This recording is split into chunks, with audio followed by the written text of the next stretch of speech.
Students, welcome in BBVN online class. आज हम पढ़ेंगे र के विभिन्न रूप। र के विभिन्न रूप हमने देखे हैं। कई बार र जो है वो शब्द के वर्ण के नीचे भी लगता है, वर्ण के ऊपर भी लगता है और पूरे र से भी शब्द बनते हैं। हमने अलग अलग रूप देखे हैं, लेकिन हम कंफ्यूज हो जाते हैं कि कौन से र का किस तरह से उच्चारण किया जाता है और कौन सा रूप र का जो है वो अधूरा है और कौन सा पूरा है, यानी कि कौन सा स्वर रहित है और कौन सा स्वर सहित है। तो र के वैसे तो 4 रूप दिखाई देते हैं हमें 3 नीचे लगते हैं र और एक र जो है वो ऊपर लगता है, लेकिन मुख्य रूप से र के 2 ही रूप माने गए हैं। पहला रूप है र का रेफ, जिसे कहते हैं हम रेफ, और दूसरा र का रूप जो है वो है पदेन। अब रेफ वाले कौन से होते हैं और पदेन कौन से होते हैं वह देखेंगे। रेफ जो र का रूप है, हम जब भी वर्ण के ऊपर र लगाते हैं उसे कहते हैं रेफ। जब वर्ण ऊपर लगाते हैं तो उसे क्या कहते हैं? रेफ। जैसे हमने लिखा दर्पण,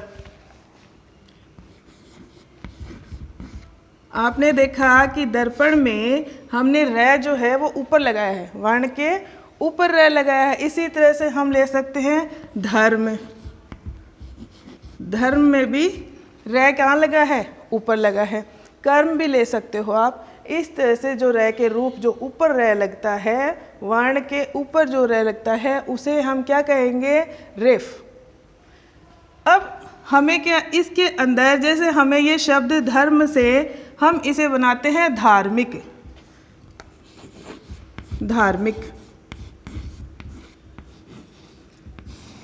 इसमें आपने देखा कि र जहाँ वर्ण के ऊपर लग रहा है वह र इस मात्रा के अंदर लग जाता है। जब मात्रा लगती है वर्ण के साथ तो र का जो रूप है वो मात्रा के साथ ही लगता है।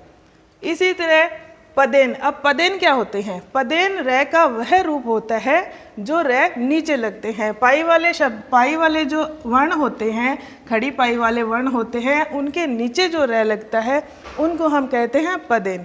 अब खड़ी पाई वाले वर्ण कौन से होते हैं? जैसे क है, हम लिखेंगे क्रम, तो र यहाँ लगता है। क्रम में र यहाँ लगता है, तो ये वाला पदेन। इसी तरह से और भी शब्द है, जैसे यहाँ पे लिया है मैंने समुद्र, तो समुद्र में भी आपने देखा नीचे लगा हुआ है। और र का एक रूप और है जो यहाँ लिया हुआ है, राष्ट्र। आप इसे मेट्रो भी लिख सकते हो, मेट्रो, मेट्रो। अब यह भी पदेन रूप है, र का यह भी पदेन रूप। जो पद यानी क्या होता है? पैर, और पैर यानी कि वर्ण के पैर में जो लगता है उसे कहते हैं पदेन रूप र का।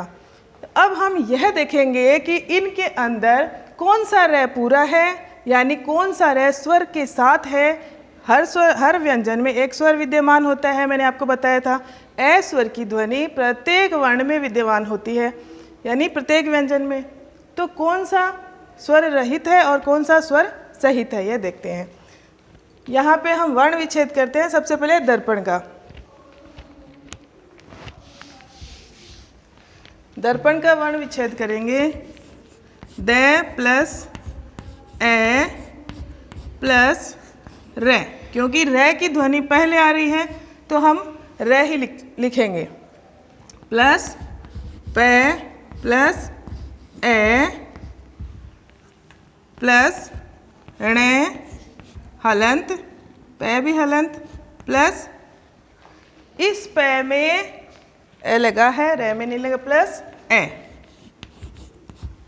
तो आपने यह देखा कि जो रेफ वाले र है वो क्या है? अधूरे हैं। इसमें से हमने ए स्वर नहीं निकाला है क्योंकि यह आधे ही होते हैं, तो ये बोले भी वैसे ही जाएंगे, दर्पण। अब र लगता कहाँ पे है? अब देखिए, आपको इस हिसाब से वर्ण विच्छेद तो हमने देखे हैं, लेकिन सीधे वर्णों के विच्छेद में करती हूँ बिना स्वर निकाले। द प्लस र प्लस प प्लस ण। अब ये जो र है वो अपने आगे वाले वर्ण पे लग जाता है। जो दो शब्दों के बीच में र आता है वो अपने आगे वाले वर्ण पे लग जाता है। हमेशा इसी तरह से आप लगाएंगे। जैसे वर्षा है, वर्षा में भी इसी तरह से लिखा हुआ है, व प्लस रे प्लस शा, यानी कि वर्षा में जो मात्रा लगी हुई है, शाह में जो मात्रा लगी है, अब ये रे इस मात्रा के ऊपर लगेगा। आप इस वर्ण के ऊपर नहीं लगाएंगे, मात्रा के ऊपर लगाएंगे और यह अपने आगे वाले वर्ण में चला जाता है। ओके स्टूडेंट्स, तो ये तो आपको पता चल गया कि ये रे का जो रेफ वाला है वो क्या होता है, वो स्वर रहित होता है। रे का रेफ वाला रूप किसका होता है, स्वर रहित होता है।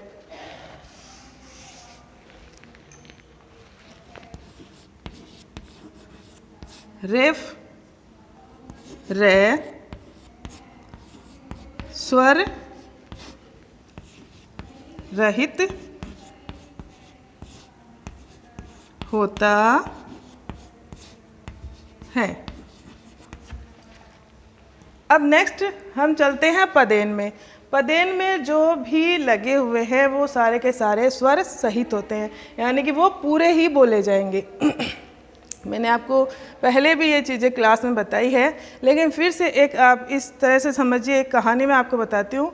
जैसे मदारी का खेल चल रहा है, वहाँ पे मदारी के खेल में बहुत भीड़ इकट्ठी हो रही है और जो भी पापा हैं वो सारे के सारे पापा क्या होते हैं, अपने छोटे बच्चों को ऊपर उठा लेते हैं।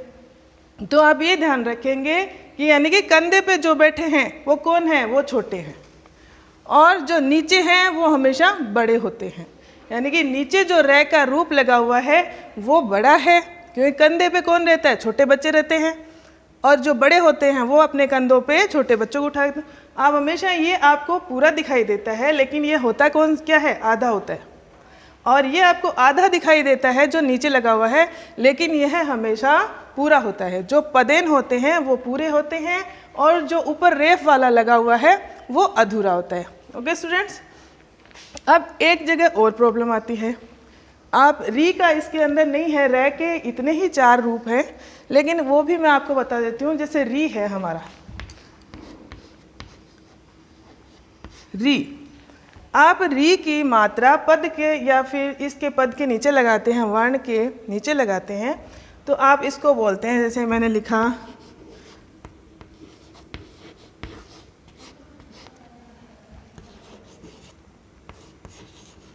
मैंने ये 2 शब्द लिखे। कई बार हम इसको बोलते हैं पृथ्वी और इसको बोलते हैं वृक्ष, जबकि यह गलत है। आपको पता है क्रय, रे वाला रूप नहीं है, ये किसका रूप है, री का रूप।